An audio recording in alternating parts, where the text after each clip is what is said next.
நாம ஒரிஜினல் தான். ஒரு கூட்டத்துக்கு போறோம், ஒரு கல்யாண வீட்டுக்கு போறோம், நாம எப்படி போகணும்? அவங்களோட கண் பார்வையில் எதுவும் படாம இருக்கணும்னா நம்ம என்ன பண்ணணும்? அப்ப கல்யாணம் என்பது 7ஆம் பாவம். அப்ப நல்லா பாருங்க, 7ஆம் இடம் நம்ம லக்னத்துக்கு 7ஆம் பாவம். அப்ப 7ஆம் இடம் சாதாரண ஒரு விருச்சிக லக்னம், 7ஆம் பாவம் தான் கல்யாணம்.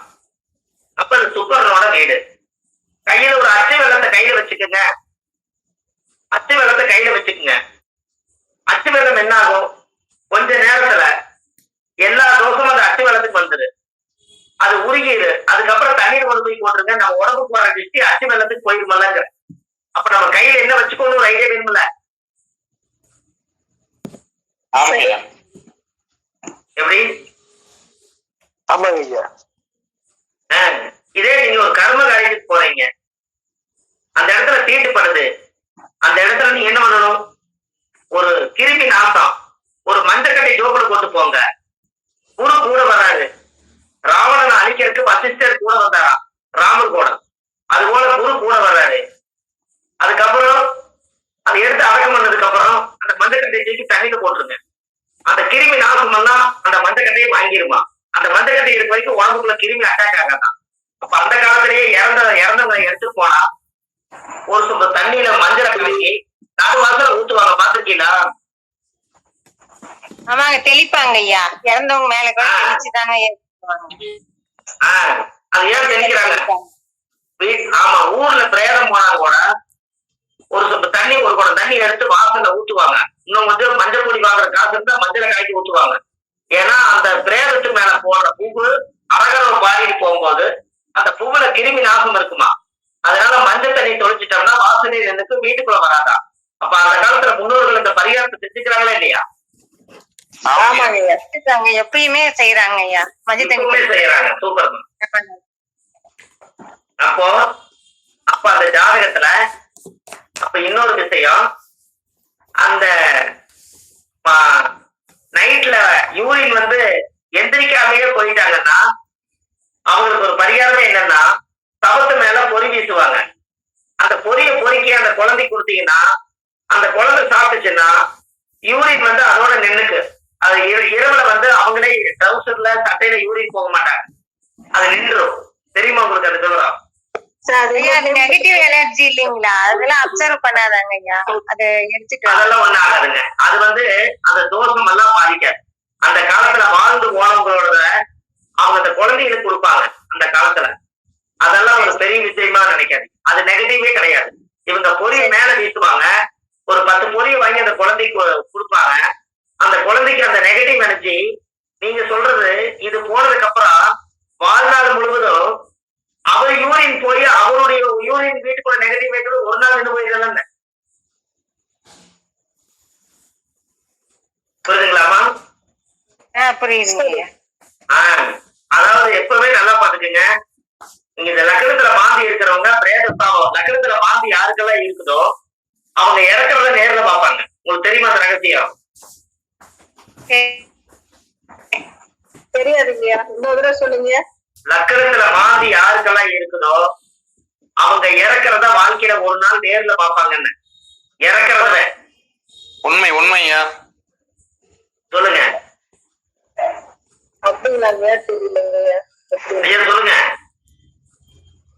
ஆமாங்கய்யா, கரெக்டுங்க. லக்ன மாந்தியா ஐயா? ஆமாங்கய்யா. நீங்க இறந்தது பாத்துக்கிறீங்களா? பாத்துருக்கேன். ஆத்துல ஒருத்தர் கண் முன்னாடி இழுத்துட்டு போனாங்கய்யா. அது இறந்த உயிர் விட்டு அந்த உடம்பு டவுன் ஆகுது, நீங்க பாத்துருப்பீங்க. ஆமாங்கய்யா, அதை துடிச்சு அப்படியே நான் காப்பாத்த ட்ரை பண்ண முடியலைங்கய்யா. அவ்வளவுதான். இன்னும் சொல்ல போனோம்னா லக்னத்துல பாந்தி இருக்கிறவங்க பக்கத்துல நெருங்கி போனாங்கன்னா சீக்கிரமா இறந்துருவாங்க. லக்னத்துல மாந்தி யாருக்கெல்லாம் இருக்குதோ அவங்களுக்கு பிரேத சாபம் உண்டு. அப்ப அவங்க உடம்புல ஒரு மிகப்பெரிய நெகட்டிவ் இருக்குது. அந்த நெகட்டிவோட அவரே பல்ஸ் கம்மியா இருக்குது. பத்தாவது இவர் வேற போனாருன்னா இன்னும் எச்ச பல்ஸ் கம்மியாகி போயிடுவாருங்க. புரியுதுங்களா? ஆமாங்க. அம்மா உங்களுக்கு புரியுதா? புரியுதுங்கய்யா. நீங்க ஒருத்தர் தான் இருக்கீங்களாமா? லேடிஸ் உள்ள இருக்காங்களா? அமைதியா இருப்பாங்க எல்லாரும். ஐயா இருக்குங்க ஐயா. அம்மா கூட பேசுங்க. என்ன ஒருத்தரே சொல்லிட்டு இருக்காங்களா, அதனால நீங்க இருக்கீங்களான்னு தெரியறது இல்லை. ஏதாவது சின்ன வாய்ஸ் கொடுத்தீங்கன்னா தெரியும். சரி அதாவது அது என்ன, இப்போ ஒருத்தரா கேட்டாங்கன்னா அமைதியாயிடுறாங்க. உங்களுக்கு நீங்க ஏதாவது கேட்க வந்தா கூட ஒரு விஷயம் கிடைக்கும். கேட்காமயே அமைதியா இருந்தாங்கன்னா அந்த விஷயம் டவுன் ஆகி அடுத்த டாபிக்ல போயிருக்கும். எதுக்காக கேட்க சொல்றேன்னா, லக்கணத்துல மாந்தி யாருக்கெல்லாம் இருக்குதோ அவங்களுடைய குடும்பத்துல மனநில பாதிக்கப்பட்டு யாரோ ஒருத்தர் அட்ரஸ் தெரியாம போய் காணாம போய் இறந்துருவாங்க. இறந்ததுக்கு அப்புறம் அந்த பாடியை தொலைவி பார்த்தா கிடைக்காது. ஊரை விட்டு போய் 10 வருஷம் இருக்கும். அப்ப எங்கேயோ போய் அவர் இறந்துருவாரு. அப்ப இறந்த பாடிய எடுத்து அடக்கம் பண்ணா அது கிளீனா என்ன வந்து அப்படின்னு கேட்டீங்கன்னா, அந்த அடக்கம் பண்ண போது அனாதியை நினைச்சு அடக்கம் பண்ணிடுவாங்க. அப்ப இவங்களோட ஜாதகத்துல அந்த அனாதி பாடிய அடக்கம் பண்றதுக்கு யாருமே இல்லாம இருந்ததுனால அந்த உயிர் இறக்கும் போது லக்கணத்துல மாந்தியோட ஆத்மாவும் சேர்ந்து அவங்களோட வம்சத்துல அடக்கம் பண்ணாதனால அவங்களோட கருவறைக்குள்ள அந்த குழந்தை லக்கணத்துல மாந்தி பிறக்கும் போது இந்த ஆத்மாவோட சாபம் அதுல உருவாயிடும். அதனால அந்த பிரேத சாபம் அது. அப்ப அந்த பிரேத சாபத்துக்கு சரியான பரிகாரமே அந்த லக்கணம் என்பது பாருங்க, மாந்திங்கிறது பிரேதம். லக்கணம் வந்து 2 மணி நேரத்துல 2 மணி நேரத்துக்கு ஒருக்க பிரசவம் ஆகுது. ஒரு லக்கணம் நடக்குது. அப்போ ஒரு லக்கணம் 12-24 மணி நேரம்.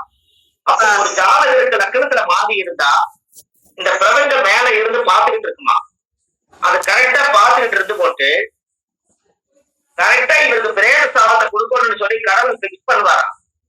அப்ப பிரசவ வலி எடுத்து, இப்ப உதாரணத்துக்கு கடகத்துல மாந்தி இருக்குதுன்னா மிதனத்திலேயே வலி வந்துருமா, பிரசவ வலி வந்து துடிச்சு குழந்தை வெளியில் வரும்போது அந்த நேரம் கரெக்டா கடகத்துக்குள்ள வந்து லக்கணம் பிறக்குமா. அப்ப மாந்தியோட போய் இந்த லக்கணம் சேர்ந்துருது. கரெக்டா அந்த பிரேத சாபத்தை பிறக்கும் போதே பிக்ஸ் பண்ணுது. எப்படி? கரெக்டுங்க, ரொம்ப சிறப்புங்க, அருமையான விளக்குங்க ஐயா, சிறப்புங்க ஐயா. ஏன் அவருக்கு பிரேத சாபம் இல்லைன்னா கடக லக்கணத்தை விட்டு சிம்ம லக்கணத்துல பிறக்கலாம்ல? பிறக்கலாங்க. அது ஏன் கடகத்துல மாந்திகிட்டயே பிறக்கிறாங்க? இன்னும் சொல்ல போனா அந்த மாந்திய துல்லியமா கணக்கு போட்டீங்கன்னா, கம்ப்யூட்டர்ல கணக்கு போட்டீங்கன்னா, மாந்தி ஆயிலி நட்சத்திரத்துல இருக்குது, ஒண்ணு பூச நட்சத்திரத்துல மாந்தி இருக்குதுன்னு வச்சுக்கோங்க. திருவாதிரை நட்சத்திரத்துல மாந்தி இருந்தா அந்த மாந்தி சாபம் இருக்குதுன்னு அர்த்தம். திருவாதிரை நட்சத்திரத்துல இல்ல, புனர்பூச நட்சத்திரத்துல 1ஆம் பாதம் விட்டுருங்க, மீதி 3 பாதத்துக்குள்ள கடகராசிக்குள்ள புனர்பூச நட்சத்திரம் இருக்கும். அதுல மாந்தி அதுல வந்து லக்கணம் பிறந்து மாந்தி பூச நட்சத்திரத்துல இருந்தா இவங்களுக்கு மாந்தி சாபம் இருக்குது. அதே போல அந்த லக்கணம் பூச நட்சத்திரத்துல விழுந்தாலும் அவங்களுக்கு மாந்தி சாபம் உண்டு. அதே பூச நட்சத்திரம் முடிஞ்சு ஆயிலி நட்சத்திரத்துல மாந்திய கடந்து லக்கணம் வந்துட்டா அவருக்கு பிரேத சாபம் இல்லை. எப்படி? சரிங்க. இப்ப உங்களுக்கு புரியுதுங்களா? புரியுதுங்க. பிரேத சாபம் அங்க வரல. அதாவது அந்த லக்கணம் போய் மாந்திய கலந்துட்டா அந்த பிரேத சாபம் அவங்களுக்கு வராது. ஏன்னா எல்லாத்துக்குமே லக்கணத்துல மாந்தினா பொதுவா போயிடும். பட்டைக்குள்ளார மாந்தி எந்த நட்சத்திரத்துல பிறக்கும் போது இருக்குதோ அந்த நட்சத்திரத்துக்குள்ள உட்பட்டு லக்கணம் பிக்ஸ் ஆனா மட்டும்தான் அவங்களுக்கு கடுமையான பிரேத சாபம். சரிங்க.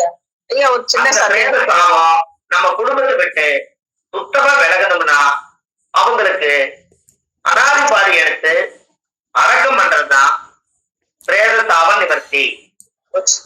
பாருங்க, லக்கணத்துல மாந்தி இருந்தா அவங்க ஜாதகத்தை நீங்க போட்டோ எடுத்து வச்சுக்கோங்க. ஒரு இறுக்கமா இருக்கு அவங்களுடைய முகம், எப்பவுமே மூஞ்சி கழுவாத மாதிரி அவங்களோட முகம் தேட்டத்தே கிடைக்காது. ஒரு இருளையே வாழ்ந்துட்டு இருக்கிற மாதிரி இருக்கும் லக்கணத்துல மாந்தி. ஒரு அனாதிபாதி எடுத்து அடக்கம் பண்ணிட்டாங்கன்னா அதுக்கப்புறம் ஒரு 10 நாள் 20 நாள் கிளம்பிச்சு அவர் போட்டோ எடுங்க. முதல்ல எடுத்த போட்டாவுக்கும் அடக்கம் பண்ணதுக்கு அப்புறம் எடுத்த போட்டாவுக்கு வித்தியாசம் தெரியும். சரிங்க. இப்ப புரியுதுங்களா உங்களுக்கு? ஏன் அப்படின்னா அவரு தீட்டு பிரேத சாபத்தோட இருந்த போட்டாவை பிரேதத்தை அடக்கம் பண்ணிட்டாருன்னா அந்த ஆத்மா அந்த முகத்துல இருந்து வெளியே போயிருங்க. ஆமாங்க. எந்த பிரேத சாபம் அவரை பிடிச்சிருந்ததோ அது உடம்பு விட்டு வெளியில போகும்போது ஒரு மிகப்பெரிய ஒரு பாரம் அவரை விட்டு வெளியில போயிடும். அதுக்கப்புறம் அவர் ரிலீஸ் ஆயிடுவாரு. முகம் குழந்தை தண்ணியா மாறிக்கும். இதுக்கு ஒரே பரிகாரம் தெருநாய்க்கு கறி வைக்கிறதும் பிரேதம் எடுத்து அடக்கம் பண்றதும் தான் அனாதிபாடிய. அது ஒரு ட்ரஸ்ட் மூலியமா ஒரு கோடீஸ்வரிய உரிமையில அரசாங்கத்தினுடைய சம்மதப்பட்டு அதை போய் செஞ்சுட்டு வந்துட்டாங்கன்னா அந்த குடும்பத்துல 7 தலைமுறைக்கு பிரேத சாவு வராது. சரிங்கய்யா. அப்ப அப்ப லக்கணத்துல பாம்பு இருந்தா பிரேத சாவம் தெரியுதா இல்லைங்களா? தெரியுதுங்கய்யா. இந்த ஜாதகத்துல எப்பவுமே இந்த மாதிரி விஷயங்கள் எல்லாம் நீங்க ரொம்ப தெளிவா வச்சுக்கணும். அப்ப உங்களுக்கு ரொம்ப நல்லது. பிரேத சாவத்துக்கு நீங்க லக்கணத்துல மாந்தி கலந்திருந்தா கூட அந்த ஆயிலி நட்சத்திரத்துல தொடலினாலும் அந்த லக்கணத்துல பொதுவா மாந்தி இருக்கிறவங்க இறந்துட்டாங்கன்னா வெறுங்கையில போகாம அவங்களுக்கு கிளீனா ஒரு மாலையோடு வாங்கிட்டு போய் அந்த ஆத்மாவுக்கு சாத்திட்டீங்கன்னா அவருக்கு பொதுவாகவே குடும்பத்துல பிரேத சாவு வராதுங்கய்யா. அப்ப அந்த மாந்தி சாபம் வரதுக்கு காரணங்க ஐயா என்னங்க? அந்த மாந்தி சாபம்னு சொல்றீங்க இல்லைங்க, அதோடைய காரணம் என்னங்கய்யா? மூல காரணம் மாந்தி சாபத்துக்குங்களாமா? ஆமாங்க ஐயா. நல்லா பாருங்க, சூரியனுடைய மகன் சனி, சனியினுடன் மகன் மாந்தி. அப்போ அந்த காலத்துல ராவணனுடைய மனைவிதானே இந்திரஜித்து. ஆமாங்க. அவங்களுக்கு பிறந்த குழந்தை பிறந்ததே ராவணன் நவகிரகத்துக்கு கட்டி ஆளக்கூடிய சக்தி இருக்க போது அந்த வீட்டுல ஜோசியர் போய் கேட்டிருக்காரு, இந்த குழந்தை இறந்தே பிறக்கணும் விதி இருக்குதுன்னு சொல்லியிருக்காங்க. அப்ப இறந்தே விதி இருக்குன்னு சொன்னே உடனே சனி பகவானை கூப்பிட்டு ராவணனே கட்டளை போட்டாராம், எனக்கு அதெல்லாம் தெரியாது, என்னுடைய குழந்தையே நாட்டை ஆளணும், என்ன மாதிரி போருக்கு போகணும், என்ன மாதிரி வீரன் ஆகணும், அதுக்கு நீங்க என்ன பண்ணுவீங்களோ என் குழந்தைய உயிரோட கொண்டு வாங்கன்னு சொல்லலாம். சனி பகவானே சம்மதப்பட்டு ராவன் ஒரு சிவன் பக்தர், இப்பேற்பட்டவர் கேட்டாருன்னு சொல்லி போட்டு அப்படி வேர்த்து ஒழுகுச்சான் அந்த தவம் பண்ணும் போது. அப்ப அந்த சனி பகவான் என்ன பண்ணாராம், ஒரு பச்சரிசி மாவுல மாக்கோலம் போட்டு கழுத்தை தேய்ச்சிக்கிட்டே இருந்திருக்கிறார். தேய்க்க தேய்க்க தேய்க்க தேய்க்க அழுக்கு வந்திருக்குது. அதுக்கு உடனே சனி பகவான் அழுக்க உருட்டி ஒரு குழுக மாதிரி உருண்டி பண்ணி இதுல ஒரு சாபத்தை கொடுக்கிறார். நான் இந்த ராசியில எந்த கட்டத்துல கொண்டு போய் இந்த மாந்திய நான் இந்த குழுகை கொண்டு போய் நான் வைக்கிறனோ அந்த வீட்டுக்கு வரும்போது அது இறந்துடணும், அதுக்கப்புறம் என்னமோ நடந்துட்டு போகுதுன்னு சொல்லி லக்கணத்துக்கு 8 கொண்டு போய் மாந்தி வைக்கிறார். அப்போ 8ஆம் இடத்துல கொண்டு போய் மாந்தி வைக்கிறார். அப்போ மாந்திக்கு 4 வருஷம் ஒரு கால்குலேஷன். அப்ப 8 நாள் எவ்வளவுங்க? 32. 32. 8 நாள் 32 வயசு வரும்போது அவர் வீரன் ஆகிறாரு. அப்பதான் அவருக்கு 8 நாள் 32 வரும்போது அவருக்கு ஒரு கண்டம் வருது. ஜென்ம ராமர் வனத்திலே சீதை சிறை வைத்ததும், சீதராகர் 3 துரியோதனன் படைமானதும், இன்மை 8 வாலிப பட்டம் இழந்து போனதும், ஈசனாரூபத்திலே தலையோட்டில் பிச்சை எடுத்ததும், தர்மபுத்திர 4 வனதேசப்படி போனதும், சத்தியமா முடியாட்டிலே யானைக்காலை தலைவிந்ததும், உண்மை ஒட்டிட ராவணன் முடி 12 விழுந்ததும். இப்படி வரும்போது அந்த போருக்கு போகும்போது 8ஆம் இடத்துக்கு கரெக்டா அந்த மாந்தி வரும்போது 32 வயசுல அந்த போர்ல தலை சாஞ்சாடுறாங்க. அதனால அந்த மாந்தி கரெக்டா அந்த உயிரை அந்த இடத்துல ஒரு கண்டம் பண்ணிருக்கு. அதனாலதான் 8ல மாந்தி இருக்கிறவங்க ஒரு ஆயுதம் ஒண்ணு பண்ணிக்கீங்கன்னு சொல்றோம். சரி சரிங்க. இந்த விளக்கம் எல்லாம் உங்களுக்கு கேட்ட காட்டுதானே கிடைக்குது? ஆமாங்க ஆமாங்க, இது கிடைக்காத விளக்கங்க எங்களுக்கு. 8ஆம் இடத்துல 8ஆம் இடம் என்பது ஆயுதஸ்தானம். அங்க மாந்தி குழுக நினைவு குடிச்சவரா. அப்ப ஏதோ ஒரு அவங்களுக்கு 8ல மாந்தி இருக்கிறவங்களுக்கு எப்போதுமே ஒரு மரண பயம் இருக்குமா, படுத்திருப்பாராமா, இந்த ஃபேன் கழுந்து விழுந்து நம்மளே விழுந்து சித்திரமோ அப்படின்னு அவரே நினைப்பாரா. படுத்துட்டு போகும்போது நாம ஒதுங்கி போனாலும் அவன் நம்மள அடிச்சுடுவானோ அப்படின்னு நினைப்பாரா. இப்படி அந்த மரண பயத்தை 8ஆம் பாவங்கிறது அந்த மனசை பதட்டப்படுத்திக்கிட்டே இருக்குமா. அதனாலதான் 8ல மாந்தி இருக்கிறவங்களுக்கு ஒரு ஐயப்பன் கோயில வச்சு ஒரு ஆயுதம் ஒண்ணு பண்ணி அந்த தீர்த்தம் எடுத்து ஊத்துனாங்கன்னா அவங்களுக்கு அந்த ஆயுத தோசை நிவர்த்தியாது. சரிங்க. அது 8ல மாந்தி இருக்கிறவங்க ஒரு பசுமாடும் கண்ணுக்குட்டி வாங்கி உயிரோட ஒரு சிவன் கோயிலுக்கு தானம் பண்ண சொல்லுங்க. உடலுக்கு பதிலா உடலும், உயிருக்கு பதிலா நம்மளோட உயிரை கொடுக்கறதுக்கு பதிலா சிவனுடைய வாகனத்திலே நீங்க தானமா கொடுத்துட்டா சிவன் கொஞ்ச நாளைக்கு நம்மளை பார்த்து காப்பாத்தி வைப்பார். ஐயா ஒரு சந்தேகங்கய்யா, பெருமாள் கோயிலுக்கு தானம் கொடுக்குறாங்க ஐயா, கண்ணுக்குட்டி இதெல்லாம் சிவனுக்கும் கொடுக்குறாங்க ஐயா. ஆ, பெருமாள் கோயிலுக்கு தானம் கொடுக்கறாங்க ஐயா, கண்ணுக்குட்டி இந்த மாதிரி எல்லாம். சரி சிவன் கோயிலுக்கும் தருவாங்களாங்க ஐயா? ஐயா, இப்ப நீங்க ராமேஸ்வரத்துல போய் பாருங்க, சிவன் கோயிலுக்கு நிறைய மாடுகள் இருக்கு. அது எல்லாமே நேர்ந்து விட்டா தானேங்கம்மா, ஒவ்வொருத்தர் கொண்டு விட்டுட்டு போறதானே. ஓ சரி சரிங்க ஐயா. அப்படி இல்லைங்கம்மா, அதுல வந்து 2-3 விஷயம் இருக்குது. நாமம் போட்டு நாராயணம் பாடுறவங்க, ராமர் பூஜை இப்படி நாமம் போடுறவங்க, பெருமாள் கும்பிடுறவங்க, அவங்க பெருமாளோட தெய்வத்துக்கே அவங்க நேர்த்திக்கடை வச்சு அவங்க தெய்வத்துக்கே சமர்ப்பணம் பண்ணிக்குவாங்க. அவங்க போய் சிவன் கோயிலுக்கு போக மாட்டாங்கல்ல. ஆமாங்க. அதனால அவங்க அவங்களுக்கே கும்பிட்டுப்பாங்க. சரி சரி சரிங்க. அது வந்து அதனுடைய அமைப்பு தான் அந்த விஷயம். அப்ப அதெல்லாம் வந்து அந்த காலத்துல 8ஆம் இடத்தை என்னைக்குமே 7-8 சுத்தம்னு வச்சாங்களே, அந்த காலத்துல சொன்ன வார்த்தை என்னன்னு பாருங்க. 7-8 சுத்தமா இருந்தா அந்த வாழ்க்கை கொஞ்சம் நல்லா இருக்குமாப்பா அப்படி எதுக்கு சொன்னாங்க. 7ஆம் இடம் கல்யாணத்துக்கு ஆகி 8ஆம் பாவமா, அதனால 7-8 சுத்தம். எப்படி?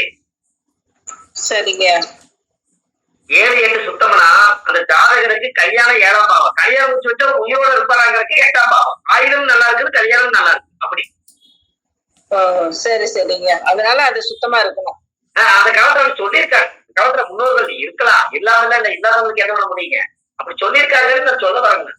அதாங்க 7-8 சுத்தமாப்பா, 7-8 சுத்தம் இவருக்கு இன்னும் நல்லா இருக்கும் அப்படின்னா 7ஆம் பாவத்தை வந்து இந்த பாவ கிரகங்கள் இருந்தாலும் அவர் கொஞ்சம் கஷ்டத்தை ரொம்ப அனுபவிக்கிறாரு. 8ஆம் பாவம் 8ஆம் பாவம் மங்கலியமா போச்சு.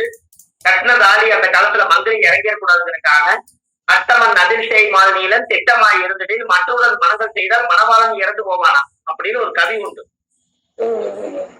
அட்டமன் அதிர்ஷ்டை மால்நீலன் திட்டமாய் இருந்ததில் மற்றவர்கள் மனங்கள் செய்தால் மணவாளன் இறந்து போவான்.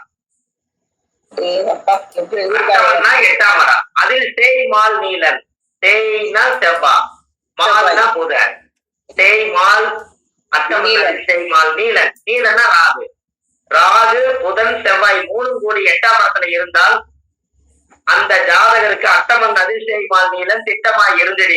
அதுக்கு தகுந்த மாதிரி ஜாதகத்தை சேர்த்துட்டீங்கன்னா மணவாளனுக்கு ஆயுள் பிரச்சனைகளை வந்து உண்டு பண்ணி விட்டுருங்களா. அப்ப நீங்க தெராசு மாதிரி வச்சுக்கோங்க. அதனாலதான் தெராசுன்னு வச்சாங்க.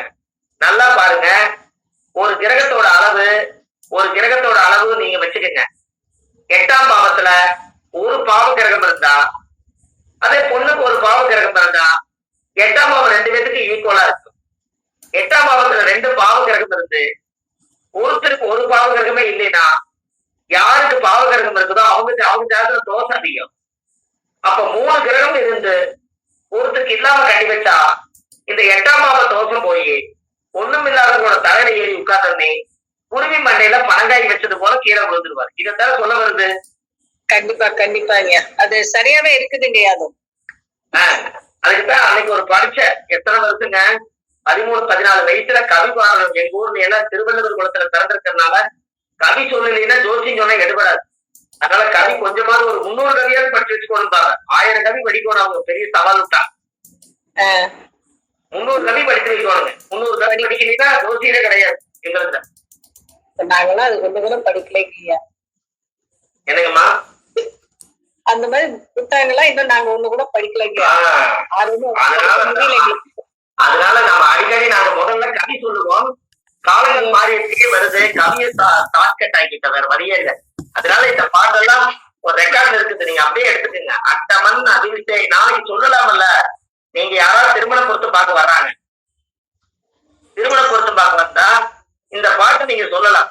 பாருங்க, ஒருத்தருக்கு 7-8 சுத்தம் இருக்குது, ஒருத்தருக்கு 7-8 சுத்தம் இல்ல.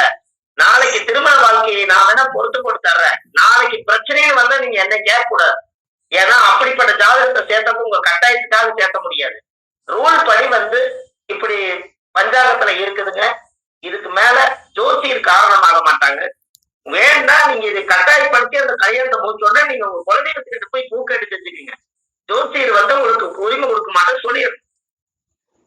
கண்டிப்பாங்க. இல்லைன்னா நீங்க என்ன பண்ணிருக்கீங்க, நட்சத்திரப்படி எல்லோரும் திருமணம் பார்த்துக் கொள்ளான்னு ஒரு புக் இருக்குது 10 ரூபாய்க்கு. அந்த புக்ல இந்த நட்சத்திரத்துக்கு 7 பொருத்தம் இருக்கு, செஞ்சு வைக்கலாம்னு இன்னைக்கு எல்லாருமே சொல்றாங்களா இல்லையா?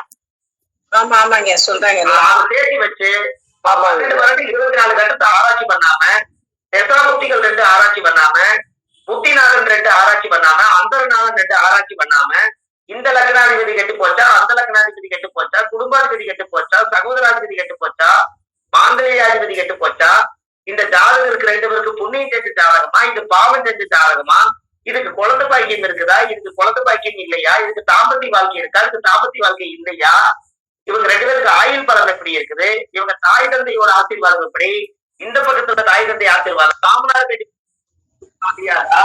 இது எல்லாத்தையும் வச்சு நீங்க இதனுடைய சமாச்சாரத்தை இத்தனை நீங்க தெரிஞ்சு இது திருமண பொறுத்து பார்த்தா வடிகட்டி கொஞ்சம் தான் எடுக்க முடியும். இவ்வளவு விஷயம் கிடைச்ச பிரச்சனை. இது எதுவுமே இல்லாம நட்சத்திர பொறுத்து கட்டி வச்சு எப்படி இருக்குங்களா? கண்டிப்பா முடியாதுங்க. இப்ப சொல்லுங்க. ரொம்ப சிறப்பு. அருமை அருமை சிறப்புங்க. அதுக்கப்புறம் அந்த மூலிகை பெட்ரோல்ல நினைச்சு ஃபயர் பத்த வச்சீங்கன்னா பெட்ரோல் இருக்க வரைக்கும் எரிஞ்சிட்டு அந்த மூலிகை எரியாது. அதுக்கு அடுத்தது கண்ணாடி பாக்குற முகம் பாக்குற கண்ணாடியில போய் அந்த மூலிகையை நீங்க கொண்டு போய் ஒட்ட வச்சீங்கன்னா அந்த பாதரசம் சரிஞ்சு கீழே விழுந்துரும். அதுக்கப்புறம்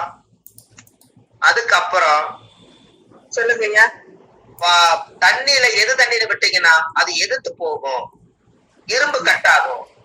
இதெல்லாம் தான் ஒரிஜினலா இவ்வளவு தூரம் அந்த காலத்திலேயே இவ்வளவு ஒரு சக்தி வாய்ந்த மூலிகை எல்லாம் பெரிய பெரிய சித்தர்கள் வந்து இதை கண்டுபிடிச்சு அந்த காலத்திலேயே இதை அனுபவப்பட்டிருக்காங்க.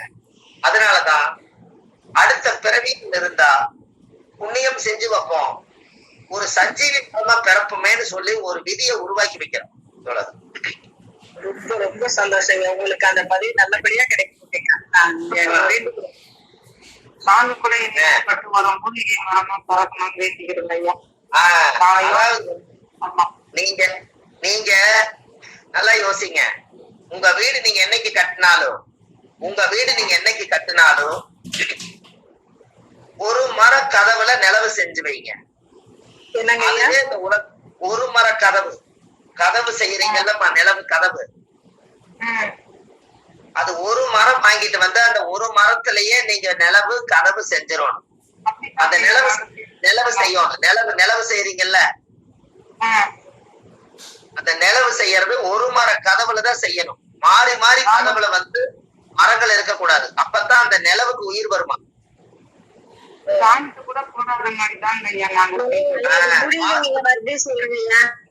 எனக்கு அதாவது நீங்க வீடு கட்டும் போது ஆசாரியார வச்சு மரம் எடுப்பீங்க. அந்த மரம் வந்து நிலவு வந்து வைக்கிறதுக்கு நிலவு நிறுத்துறீங்களா, அது வந்து ஒரே ஒரு மரத்துல நீங்க வீட்லயே நிலவு செஞ்சு அதை வச்சு நீங்க வந்து நிலவை நிறுத்தி வைங்க. முதல் முன்வாசல்ல எந்த வாஸ்து குற்ற தோஷம் இருந்தாலும் நிவர்த்தி ஆயிடும். ஏன்னா இந்த நிலவுக்குள்ள பூந்துதான் ஊட்டமே சுத்தி பார்க்க முடியும். அப்ப நிலவுக்கே பல மரங்கள் இருந்துச்சுன்னா பல தோஷங்கள் அதுல இருக்கும். ஒரு மரம் மறந்தா அந்த ஒரு சக்தி மட்டும் முன்னாடி இருக்கும்னு புரிஞ்சுங்களா? அது நீங்க பெங்களூர் சைடு எல்லாம் போய் பாருங்க.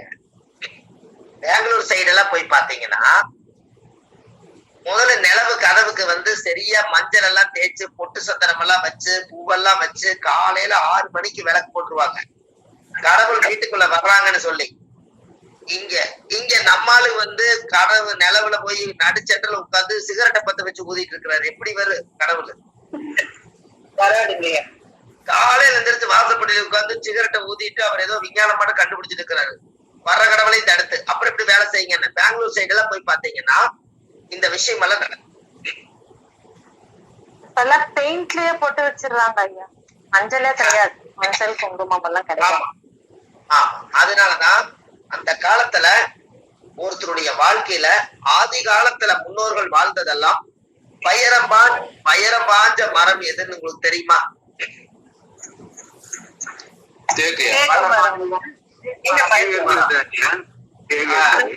தேக்கு மரம். கரெக்டா சொன்னீங்க. வயசு ஆனாதான் தேக்குக்கு மதிப்பு பாத்துக்குங்க. அது போலதான் நம்மளும் வயசானா நம்ம தேக்கு மரமா இருக்கணும், வயசு ஆக ஆக தேக்கு மரமா இருக்கணும். வயசானாதான் தேக்குக்கு மரியாதை. தண்டு மாதிரி ஒரு கை கலவா இருக்கிற தேக்குக்கு வந்து கண்ணுக்கு தெரியாது, யாருமே அதை எடுத்துட்டு போக மாட்டாங்க.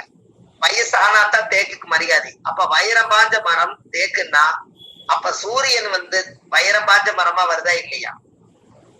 ஆமாங்க ஐயா. அப்ப சூரியன் வந்து வைரம் பாஞ்ச மரமா வர்றதுனால அப்ப நீங்க என்ன பண்ணணும்னா, வைரம் பாஞ்ச மரம்னு ஒண்ணு வந்துருச்சுனாலே நம்ம சக்தியான தேக்குல வந்து அந்த காலத்துல வீடு கட்டி தேக்குலயே எல்லாமே ஈட்டி மாதிரி நல்லா அழகா பாலிஷ் பண்ணி இரும்பே யூஸ் பண்ணாம மூலிகையிலேயே அவங்க வாழ்ந்ததுனாலதான் தேக்கு மரத்துல சூரியனோட ஆதிக்கம் அதிகமா இருக்கிறதுனாலதான் அந்த வீட்டுல அதிகாரத்தோட அவர் வாழ்ந்து பொழைச்சு கம்பீரமா இருந்து வாழ்ந்து பொழைச்சிட்டு போனாங்க. அதுக்கு வைரம் பாஞ்ச மரங்களை போட்டுதான் வீடு வாசல் கட்டியிருக்காங்க. எப்படி? கரெக்டுங்க. அப்ப சூரியனோட ஆதிக்கம் யார் வீட்ல எல்லாம் தேக்கு மரம் இருக்குதோ அந்த வீட்டுல சூரியனுடைய பவர் அதிகமா இருக்கு. அப்போ நீங்க ஜோதிடம் சொல்லக்கூடியவங்க சூரியனா இருக்கணும்னா தேக்கு மரத்துல ஒரு டேபிள் செஞ்சு அதுல உட்கார்ந்து நீங்க ஜோதிடம் பாருங்க, அதுல உட்கார்ந்து வாக்கு சொல்லுங்க. சூரியனோட ஆதிக்கம் அதிகமா இருக்குமல்ல? கண்டிப்பா இருக்குங்க. கண்டிப்பா இருக்குங்க. தேக்கு மர பலகையில உட்காருங்க, தேக்கு மர சேர்ல உட்காருங்க.